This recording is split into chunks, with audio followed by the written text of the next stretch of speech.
Hi everyone, कैसे हो आप सभी लोग। आई होप आप लोग अच्छे होंगे। मैं हूं राहुल जयसवाल एंड स्वागत करता हूं आप सभी का एक बार फिर हमारे यूट्यूब चैनल JR ट्यूटोरियल्स में।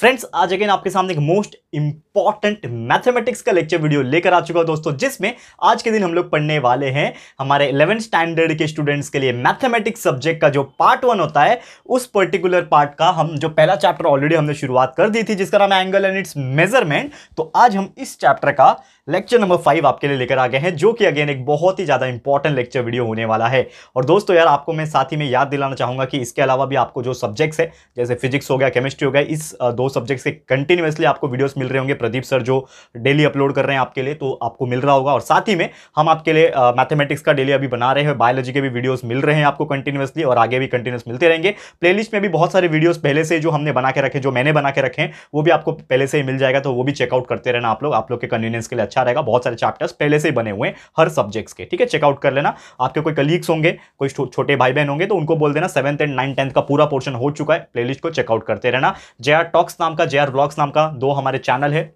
यूट्यूब के ऊपर।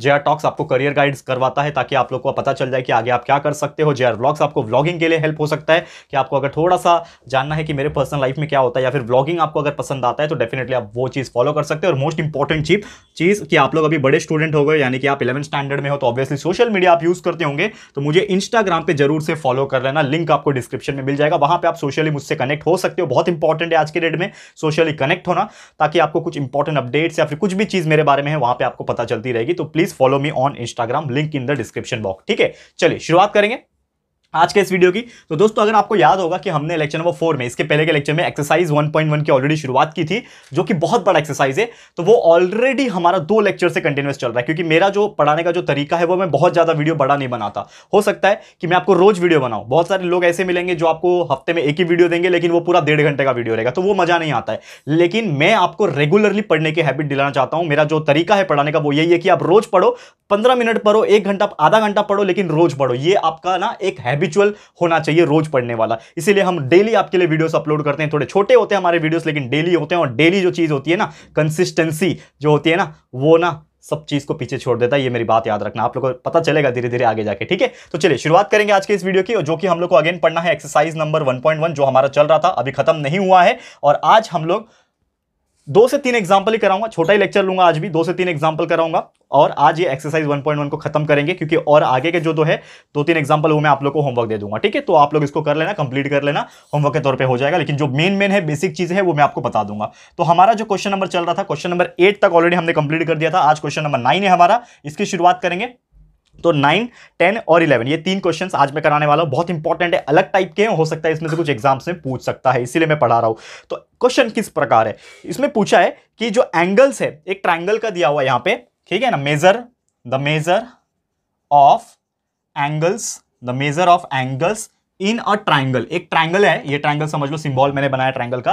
तो एक ट्राइंगल के अंदर जितने भी एंगल्स होते हैं, उसके जो है ना वैल्यू नहीं दिए, उसका रेशियो हमें दिया हुआ है। तो ये जो है ना एंगल्स, इनके रेशियो दिए हुए हैं 4:7:8, ये रेशियो दिया हुआ है। और आपको अगर याद होगा कि मैंने इस प्रकार के क्वेश्चंस आपको ऑलरेडी सॉल्व कराया था, 2 रेशियो वाला। तो समझ जाना कि कभी भी रेशियो होगा तो हमें कंसिडरेशन करना पड़ेगा, लेट, ठीक है ना। कराऊंगा, रुको ध्यान से, पहले क्वेश्चन कंप्लीट कर लेने दो। तो फाइंड देयर मेजरमेंट, क्वेश्चन पूछा है हमें। क्या क्वेश्चन है? Find the measures in degree में भी निकालना है, और साथ ही में रेडियन में भी निकालना है। क्लियर है? निकाल सकते हैं, बहुत सिंपल है। करना क्या होता है इसमें, सबसे पहले आप एक इमेजिनेशन करोगे, अजम्पशन करोगे, लेट द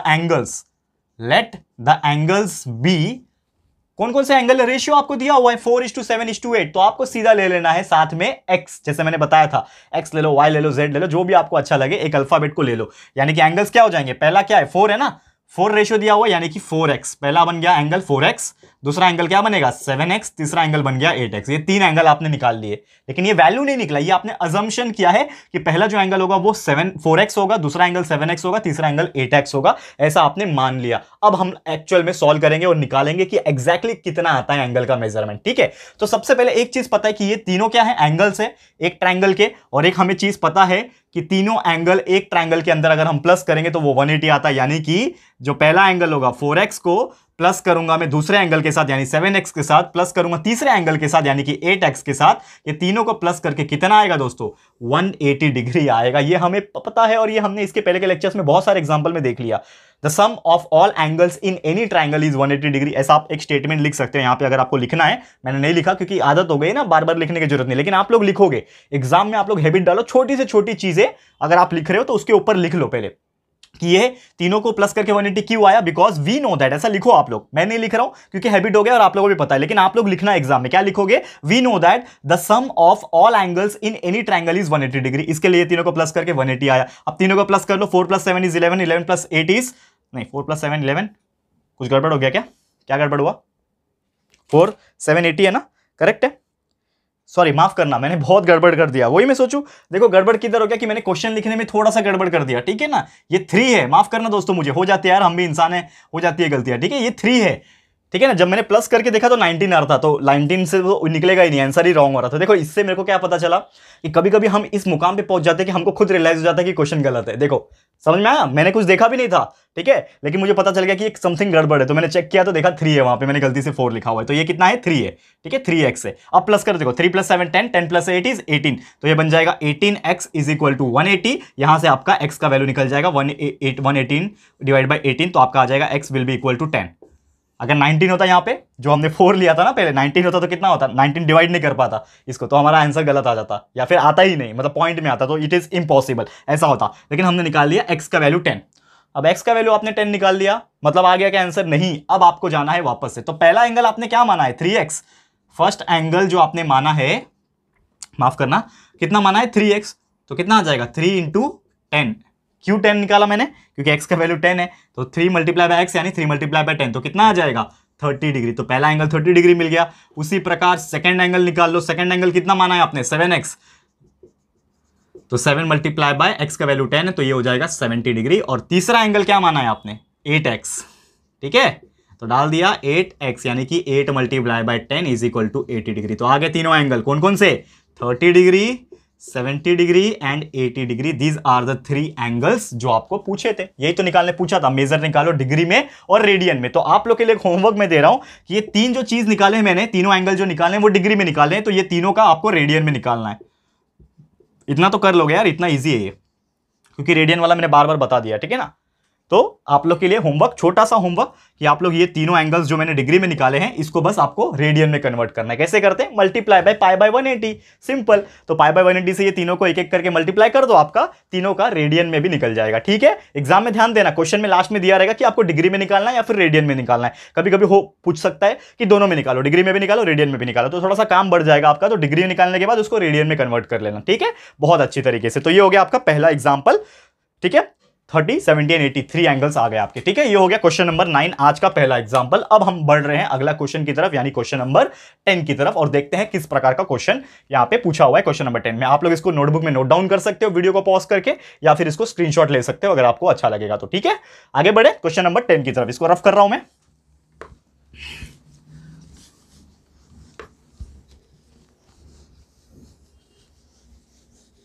ओके चलो क्वेश्चन नंबर 10 की तरफ जाते हैं, देखते हैं क्या पूछा है क्वेश्चन नंबर 10 में। तो क्वेश्चन इस प्रकार है, इसमें भी अगेन ट्राइंगल का सीन है, पर ट्राइंगल का सीन थोड़ा सा अलग लेवल का है। अब यहां पे एक चीज आपको पूछा है, अरिथमेटिक प्रोग्रेशन। देखो अब थोड़ा आपका 10th का याद दिलाता हूं, आप 11th में हो ना, अभी 10th का ना एक चीज आपने एक चैप्टर पढ़ा था 10th में, चैप्टर नंबर 3 पार्ट 1 में, अलजेब्रा में, अरिथमेटिक प्रोग्रेशन, आपको याद होगा। तो क्वेश्चन इस प्रकार पूछा है कि जो ट्राइंगल है, क्वेश्चन नंबर 10 है ये, क्वेश्चन नंबर 10, इसमें पूछा है the measure of angles in a triangle, एक ट्राइंगल के अंदर जितने भी एंगल्स है वो जो है ना, वो क्या बोला है, आर इन एपी, यानी वो जो एंगल्स के जो मेजरमेंट है वो एक अरिथमेटिक प्रोग्रेशन में है, ठीक है। और उसके बाद पूछा है, एक कंडीशन दिया हुआ है कि जो ग्रेटेस्ट नंबर है, जो सबसे बड़ा जो नंबर रहेगा उसमें से, greatest is equal to 5 times smallest, यानी कि जो सबसे बड़ा नंबर है वो छोटे नंबर से 5 गुना है, ठीक है ना। ये कंडीशन बोल के रखा है, the greatest number is the 5 times the smallest number, ऐसा यहां पे कंडीशन देके रखा है। और सीधा सीधा पूछा है हमें, फाइंड करो एंगल्स को, फाइंड द एंगल्स, दोनों रेडियन डिग्री दोनों में आप निकाल सकते हो। कैसे निकालोगे तीनों एंगल को, सबसे पहले तो ये समझो कि क्वेश्चन में दिया हुआ है अरिथमेटिक प्रोग्रेशन। क्या होता है अरिथमेटिक प्रोग्रेशन, एक के बाद एक आना, यानी एक पर्टिकुलर गैप के बाद आना। जैसे कि अगर ये 2 है, तो 2 के बाद 4 है तो अगला क्या हो जाएगा 6 होगा, अगला क्या होगा 8 होगा, यानी कि हर एक के बीच में दो दो का गैप है। तो इसको हम लोग बोलते हैं अरिथमेटिक प्रोग्रेशन में होना, यानी हर एक नंबर के बीच में एक कांस्टेंट एक कंटिन्यूअस गैप होना। जैसे कि अगर 1 है, 1 के बाद 2 है तो अगला क्या आएगा 3 आएगा, 4 आएगा, 5 आएगा, यानी कि डायरेक्ट 5 के बाद में 7 लिखूंगा तो चलेगा क्या? गलत हो जाएगा। क्यों? क्योंकि सब में एक एक का गैप है, इसमें 2 का गैप है तो ये रॉन्ग हो जाएगा। तो ये अरिथमेटिक प्रोग्रेशन में नहीं रहेगा। अरिथमेटिक प्रोग्रेशन मतलब सबके बीच में इक्वल गैप होना जरूरी है। ये आपने पढ़ा है 10th स्टैंडर्ड में, मुझे इतना ज्यादा बोलने की भी जरूरत नहीं है, आपको पता है, अभी अभी आप 10th पास करके आए हो ना, इतना तो पढ़ाई की होगी आपने। ठीक है, थोड़ा सा बड़े आगे तो क्वेश्चन में बोल दिया है अरिथमेटिक प्रोग्रेशन में। तो चलो मैंने मान लिया कि कोई एक नंबर होगा मेरा ए, कोई एक मेरा नंबर क्या होगा ए होगा। अब ए के पहले जो नंबर होगा वो क्या होगा? आपको याद है हमारा अरिथमेटिक प्रोग्रेशन चैप्टर, आप 10th का याद करो, उसमें ए मतलब क्या होता है? पहला नंबर। उसके बाद डी का मतलब होता था कॉमन डिफरेंस। तो डी आपको पता है ना क्या होता है? Common difference. यानी कि अगर मेरा कोई एक पहला नंबर ए है तो उसके बाद का जो नंबर होगा वो ए प्लस डी होगा। अगर मेरा कोई पहला नंबर ए है तो उसके बाद का नंबर क्या होगा? ए प्लस डी होगा। समझ में आ रहा है? समझ में आ रहा है? बहुत सिंपल सा बता रहा हूं। पहला नंबर अगर ए है तो उसके बाद का नंबर ए प्लस डी होगा, और ए के पहले का नंबर क्या होगा? ए माइनस डी होगा। तो हम लोग क्या बोल सकते हैं कि ए माइनस डी, ए और A plus D are the angles in arithmetic progression. ये हमने क्या किया है? लेट माना है। Let A minus D A and A plus D are the angles in AP. कैसे आया पता चला? ए मैंने एक नंबर माना, उसके आगे दो अरिथमेटिक प्रोग्रेशन के हिसाब से अगर कोई नंबर होगा तो वो ए प्लस डी होगा, उसके पहले कोई नंबर होगा तो ए माइनस डी होगा, बराबर ना? Common difference. समझ में आ रहा है? तो ये तीनों नंबर मैंने मान लिया। और एक और कंडीशन हमें पता है कि अगर हम ये तीनों को प्लस कर ले, ए माइनस डी को दूसरे वाले ए के साथ और तीसरे वाले ए प्लस डी के साथ, तो तीनों एंगल को अगर मैं प्लस करूंगा तो प्लस करके 180 डिग्री आता है। ये भी अभी हमने सीखा है, मतलब बहुत पहले से सीखा हुआ है। तो तीनों को प्लस करके 180 होता है, ये पता है। अब प्लस कर लो तीनों को, देखो ये माइनस डी है, ये प्लस डी है, कैंसिल हो जाएंगे जगह पे। Minus D plus D cancel, क्या बचेगा? एक ए, दो ए, तीन ए। तो 3 A is equal to 180। A कितना हो जाएगा? 180/3। तो A will be equal to 60। Divide कर लो, 3 6 18, तो 60 आ गया। मतलब ए का वैल्यू यहां पे हमारे पास कितना आ गया? 60 आ गया। आंसर आ गया क्या? नहीं, आंसर नहीं आया आपका। ए का वैल्यू 60 आया। तो ए का वैल्यू अगर 60 आ रहा है आपका, तो ए माइनस डी का कितना आएगा? सोचो, थोड़ा दिमाग लगाओ। हाँ, इसके पहले एक और चीज, माफ करना, इसके पहले एक और चीज। दूसरा कंडीशन हमारा क्या बोलता है? ग्रेटेस्ट जो नंबर है वो 5 गुना है स्मॉलेस्ट नंबर के। ग्रेटेस्ट नंबर सबसे बड़ा कौन सा होगा? ये होगा सबसे बड़ा नंबर। सबसे बड़ा नंबर यही है ना, ए प्लस डी, यानी कि ए प्लस डी जो होगा वो 5 गुना होगा। सबसे छोटा नंबर कौन होगा? ये होगा। छोटा बड़ा उससे बड़ा, ऐसे ही होता है ना, लाइन में जाते हैं ना 1 2 3। तो सबसे बड़ा ये, उससे छोटा ये, उससे भी छोटा ये, यानी सबसे छोटा ये है। तो ये 5 गुना होगा इसका, यानी कि 5 multiply by A minus D. अब इसको सॉल्व कर लो। और एक और चीज पता है कि ए का वैल्यू 60 है, तो इसके जगह पे 60 लिख सकता हूं मैं, ए के जगह पे 60 plus D is equal to 5 multiply by A का वैल्यू कितना है? 60 माइनस डी।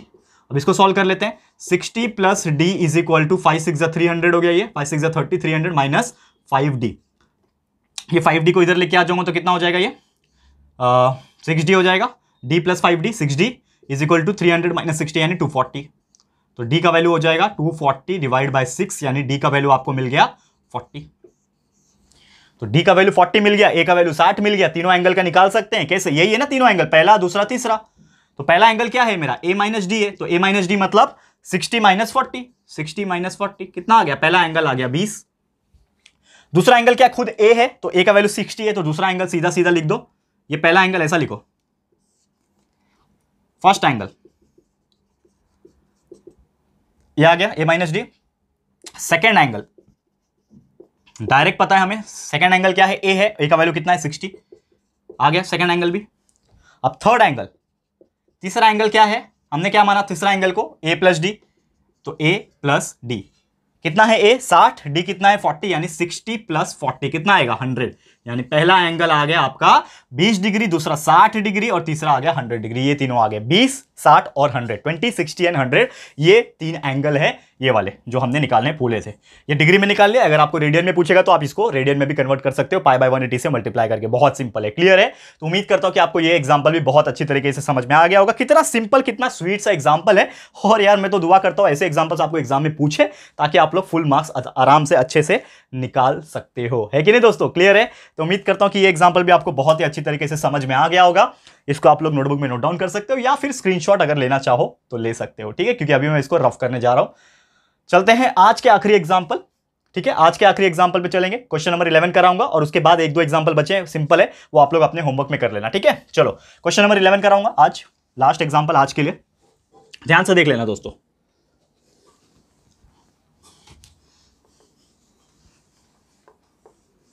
देखो इतना बारीकी से मैं आपको हर चीज एक्सप्लेन कर रहा हूं, बहुत सारी जगह पे आपको कुछ ना कुछ मिलेगा, लेकिन हम आपको एक एक चीज बारीकी से बताते हैं कि ये अगर है ऐसा स्टेप है तो ऐसा क्यों स्टेप है। कंसेप्चुअल नॉलेज प्रोवाइड करना हमारी रिस्पॉन्सिबिलिटी, क्योंकि मैं चाहता हूं बच्चा कि आप लोग जो है ना डीप में पढ़ाई करो, क्योंकि देखो आप लोग अभी 11th स्टैंडर्ड में हो, आपके मन में ये होगा कि आपको फ्यूचर में जेडबल के लिए भी प्रिपरेशन करना है, अगर आप इंजीनियरिंग फील्ड में आईआईटी वगैरह में जाना चाहते हो तो आपका ये फाउंडेशन बहुत मजबूत होना चाहिए। ऊपर ऊपर से बहुत सारे लोग शॉर्टकट मार के पढ़ा देंगे, आपको बहुत सारी चीजें बता देंगे, लेकिन डीप में ना नॉलेज आपको आगे काम आएगा। ये मेरी बात याद रखना, ठीक है ना। आपको पता होगा कि आप क्या मतलब सुनना क्या चाहते हो या फिर क्या बनना चाहते हो, ये सब आपको पता होगा, लेकिन ये सब चीज आपको लाइफ टाइम के लिए काम आने वाली है। ठीक है ना।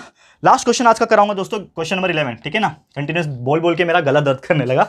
ठीक है, चलो क्या क्वेश्चन है, क्वेश्चन पहले मैं लिखा देता हूं आपको। क्या बोला है, एक साइक्लिक क्वाड्रिलेटरल है। अब साइक्लिक क्वाड्रिलेटर क्या होता है याद करो, 10वीं याद करो, 10वीं में था कि 9th में था। साइक्लिक क्वाड्रिलेटर हमने पढ़ा है ज्योमेट्री में।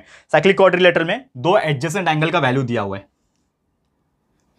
ठीक है, साइक्लिक क्वाड्रिलेटर में 2 एडजेसेंट एंगल्स जो है इसका वैल्यू जो है वो दिया हुआ है। कितना दिया हुआ है, दो एंगल का, एक है 40 डिग्री, दूसरा है π/3। ठीक है, यहां पे लिखता हूं, एक आपको दिया हुआ है 40 डिग्री का एंड दूसरा जो है π/3 रेडियन में दिया हुआ है। एक डिग्री में दिया, दूसरा रेडियन में। दो एंगल्स आपको दिए हुए हैं। क्वेश्चन पूछा है फाइंड करो एंगल्स, पूरे क्वाड्रिलेटरल का एंगल्स फाइंड करो। सिंपल है यार, बहुत सिंपल है। कैसे, सबसे पहले साइक्लिक क्वाड्रिलेटर क्या होता है, गोल सा एक सर्कल होता है, उसके अंदर एक क्वाड्रिलेटरल होता है इस प्रकार। ठीक है, नाम दे दो कुछ भी, ABCD नाम दे दिया। इसमें आपको बोला है कि दो एंगल है। ठीक है ना, समझ लो, मैं एक एंगल का दे देता हूं 40 डिग्री और दूसरा है π/3, लेकिन π/3 रेडियन में। ठीक है ना, तो रेडियन से पहले उसको मैं डिग्री में बना दूंगा। तो π/3 मेरा एक एंगल जो है ये रेडियन में है, इसको मुझे डिग्री में अगर बनाना है तो π/3 को मुझे 180/π से मल्टीप्लाई करना पड़ेगा। कोई भी चीज को रेडियन को डिग्री में कन्वर्ट करने के लिए 180/π से मल्टीप्लाई करना पड़ता है। ये मैंने सिखाया आपको। ये पाई कैंसिल, 3 1 3, 3 6 18, 0, यानी कि कितना आ गया, 60 डिग्री आ गया। यानी कि दूसरा एंगल जो मिला 40 डिग्री पहला एंगल, दूसरा एंगल 60 डिग्री। तो यहां पे मैं बना देता हूं, समझ लो 60 डिग्री। क्यों यहां पे बनाया, क्योंकि क्लियरली बोल के रखा है 2 एडजेसेंट एंगल, मतलब बाजू बाजू के एंगल। तो एक एंगल बी ले लिया, दूसरा सी ले लिया, तो बी और सी के वैल्यू हो गए 40 और 60। समझ में आया। एक कंसेप्ट हमने पढ़ा है इन साइक्लिक क्वाड्रिलेटरल। हमने 9th या 10th में जब साइक्लिक क्वाड्रिलेटरल पढ़ा था तो एक कंसेप्ट हमने पढ़ा था कि कोई भी साइक्लिक क्वाड्रिलेटरल में opposite angles are supplementary. Opposite angles are supplementary, ये हमने एक पढ़ा था कंसेप्ट। आपको अगर याद आ रहा होगा, नहीं आ रहा होगा तो ये हमने लिख दिया यहां पे कि साइक्लिक क्वाड्रिलेटरल में अपोजिट एंगल्स होते हैं सप्लीमेंट्री। अपोजिट एंगल कोई भी ले लो, समझ लो ए मेरा ले लेता हूं मैं, तो एंगल ए और उसके अपोजिट में कौन है, एंगल सी। तो ये दोनों को प्लस करके कितना आएगा, 180 डिग्री होगा। सप्लीमेंट्री का मतलब क्या होता है, दो एंगल को प्लस करके 180 आए। तो एंगल ए और एंगल सी को प्लस करके 180 आना चाहिए। तो एंगल ए मुझे पता है कि नहीं पता है, तो एंगल ए मेरा ऐसे का ऐसे ही रहेगा। लेकिन एंगल सी मुझे पता है, कितना है दोस्तों, 60 है। एंगल सी मुझे पता है 60 डिग्री है, इज इक्वल टू 180 हो गया। ठीक है, अब यहां पे एंगल ए मेरा निकल जाएगा, तो angle A will be equal to 180 minus 60, यानी कि एंगल ए का वैल्यू मिल गया 120 डिग्री। एंगल ए का वैल्यू मिल गया मुझे 120 डिग्री। क्लियर है, समझ में आ गया एंगल ए का वैल्यू कैसे निकाला। अब एक और कंसेप्ट हमको पता है कि पूरा मिला के देखो, ए का मिल गया 120, ये भी मिल गया मुझे 120 मिल गया। अब एक कंसेप्ट हमें पता है बच्चा, क्या, कि अगर हम ये चारों क्वाड्रिलेटरल के एंगल्स को प्लस करें तो प्लस करके कितना आता है, 360 आता है। क्योंकि हमको पता है कि कोई भी क्वाड्रिलेटरल हो उसके चारों एंगल्स को अगर हम प्लस करेंगे तो प्लस करके 360 आता है। यानी कि angle A plus angle B plus angle C plus angle D को प्लस करेंगे तो 360 आता है, और ये सब जानते हैं। ठीक है ना, जैसे हम लोग दो एंगल को प्लस करके करते हैं सप्लीमेंट्री होता है, वैसे चारों एंगल को प्लस करेंगे कोई भी क्वाड्रिलेटरल के अंदर तो वो 360 आता है। तो एंगल ए का वैल्यू मुझे पता है अभी 120 है। एंगल बी का मुझे पता है क्या, 40 है। एंगल सी का मुझे पता है क्या, 60 है। एंगल डी मुझे पता है क्या, नहीं बच्चा, ये निकालना है लास्ट वाला। तो एंगल डी वैसी का वैसे ही रहेगा, इज इक्वल टू 360। 120 प्लस 40 हो गया 160, 160 प्लस 60 हो गया 220, बराबर। तो ये आ गया हमारा 220 plus angle D is equal to 360। यहाँ करा रहा हूँ, ठीक है। अब यहाँ से मैं यहाँ गया क्योंकि यहाँ पे स्पेस खत्म हो जाएगा, आपको दिखेगा नहीं।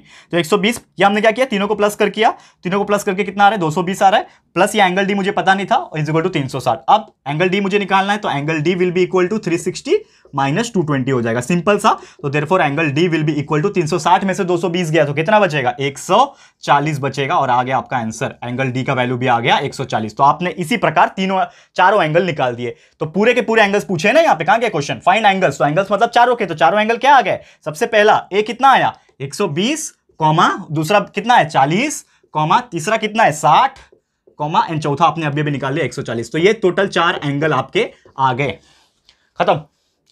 क्लियर है। तो उम्मीद करता हूं कि आपको यह चीज बहुत ही अच्छी तरीके से समझ में आ गया होगा दोस्तों।